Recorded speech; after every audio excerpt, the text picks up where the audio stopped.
Amis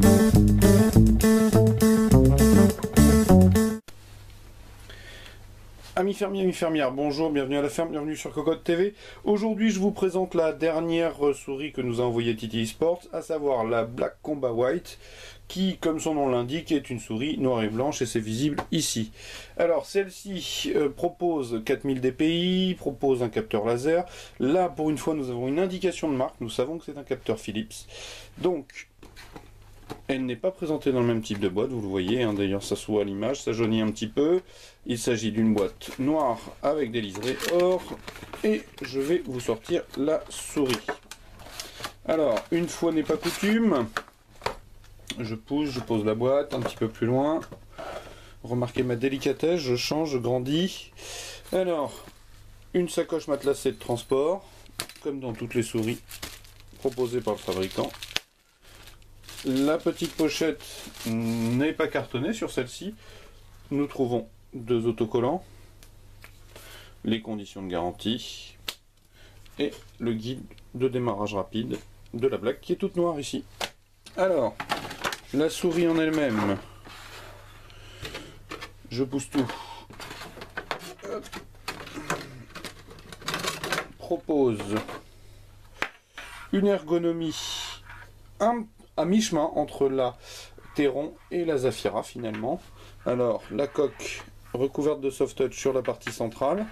Pour le reste, pardon, pas pour le reste d'ailleurs, je dis une bêtise. Pour le reste, c'est du soft touch blanc avec une petite découpe, une légère ergonomie. Sur la droite, sur la gauche, pardon, nous trouvons un renflement avec un petit pavé qui n'est pas du tout antidérapant, qui est juste en plastique dur mat, équipé de petits picots pour procéder à l'accroche. Un seul bouton pour le pouce, donc les clics plastique gomme, une petite partie en laqué blanc, un bouton de montage à la volée de DPI, une petite molette qui est à mi-chemin entre celle de la Zafira et celle de la Teron, qui est donc pas si mal que ça, avec un petit bandeau cranté, le petit logo de Dragon qui s'illuminera, une fenêtre d'indication des DPI. En dessous, là comme vous le voyez, plus de passage de profil de l'un à l'autre, etc. Plus de pooling, juste le capteur qui est entouré d'un patin, d'ailleurs, deux petits patins, et les patins arrière un peu plus grands. Une trappe de maslotte, voilà.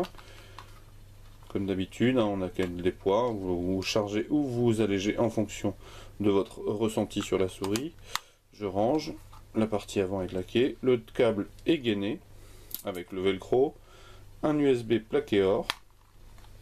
Alors, que nous apprend la boîte? Donc, je l'ai dit, 4000 dpi sur un capteur laser de Philips. Des poids. Celle-ci ne propose que 3 profils. Il y a 4 niveaux de dpi. Et je pense avoir fait tout le tour de ce que je pouvais vous dire à l'oral. À croire que je passe mon bac. Pour le reste, je vous invite à venir lire le test écrit sur Cocotland. En tout cas, j'ai oublié, celle-ci est plutôt à destination des FPS. Ceci étant, je pense que les souris TT Sport peuvent très bien s'accommoder de l'UFPS, de RTR en fonction du nombre de boutons dont vous avez besoin. Celle-ci est plutôt légère, hein, puisqu'en gros on a un clic et un bouton de programmable, ce qui ne fait que 3 boutons. C'est pas beaucoup. Peut-être aurait-il été judicieux de la munir d'autant de boutons que la Teron.